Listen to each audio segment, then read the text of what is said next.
What's new in CloudBees CI 2.479.1.3?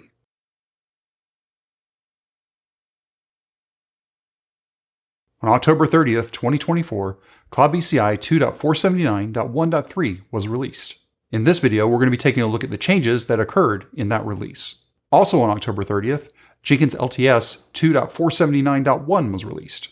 On October 31st, I did a video with Mark Waite talking about the changes in that release. If you're interested in seeing that video, the link to it is down in the description. Now, if you've never taken a look at the release notes before for CloudBees CI, let me show you how to get there. We're going to start at docs.cloudbees.com. Under Documentation, go to CloudBees CI, and then under the Documentation drop-down on the left nav, let's go over to Release Notes.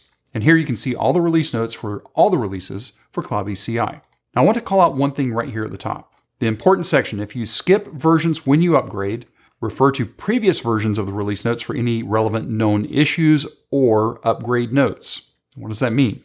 Again, the current release is 2.479.1.3. Let's say we're upgrading from an older version that's at 2.462.1.3. We need to go through and take a look at the release notes for 2.2, for 3.3, and also 1.3 to make sure I'm covering everything when I'm upgrading from the older version to the newer version. As a CloudBees CI client, we recommend an assisted update to help make the update process easier. There's a link down in the description about how to get help with an assisted update. So let's go ahead and take a look at the release notes for this release.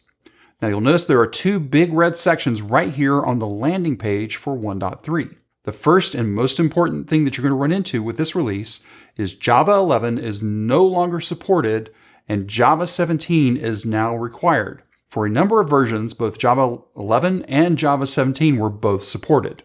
With this release, with 2.479.1.3, support for Java 11 has been completely dropped. There is a link in the red box about how to migrate to Java 17. If you're having any issues, please reach out to CloudBees support. The second red box is talking about the OIC auth plugin.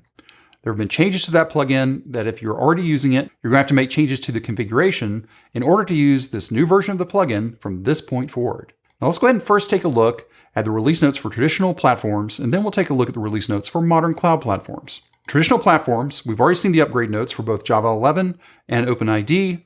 There have been some changes to some of the plugins, but I want to call out one thing. If we go over to the Jenkins 479 upgrade notes, what we're going to see is the process. We were talking about this before, upgrading to Java 17. You need to do that. But then if we go ahead and scroll down a little bit more, within 2.471.1.3, there were upgrades to Spring Security 6, Spring Framework 6, and also to Jakarta EE9. Now, if you're using either the LDAP plugin or the CAS plugin, the CAS plugin, you're going to have to follow a different upgrade process. This documentation shows what needs to be done, but if you want to get clarification, again, as a CloudBees CI client, I recommend reaching out to CloudBees support. Let's go ahead and go back over into our release notes for traditional platforms.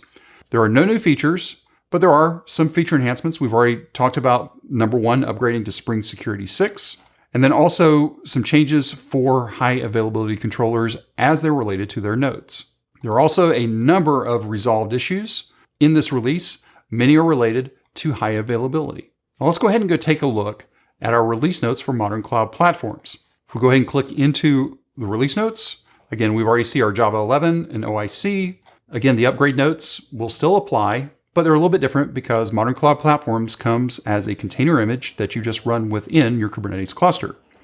Speaking of Kubernetes, with this version, 2.479.1.3, Kubernetes 1.30 and Red Hat OpenShift 4.17 are both fully supported. Also with this release, CloudBees CI for modern cloud platforms now has FIPS 140-2 compliant images available. If you're interested in running CloudBees CI in modern cloud platforms in FIPS mode, be sure to read the documentation that's in this release note on FIPS compliance. If we go ahead and scroll down, we have the same feature enhancements as we did over in traditional, and then the vast majority of the issues are exactly the same as what we saw over in traditional platforms. One item I do want to call out that's specific to modern cloud platforms is the reduced default termination grace period for managed controllers. The default value was set to 20 minutes, which is really long for a shutdown. So now the new default goes from 20 minutes down to 30 seconds. This will only take effect in brand new clusters. However, administrators can go ahead and change that termination grace period manually in existing controllers. If you have any questions or comments, you can reach out to us on X at CloudBees. If this video was helpful to you, give us the thumbs up. And if you haven't subscribed to CloudBees TV yet, why not?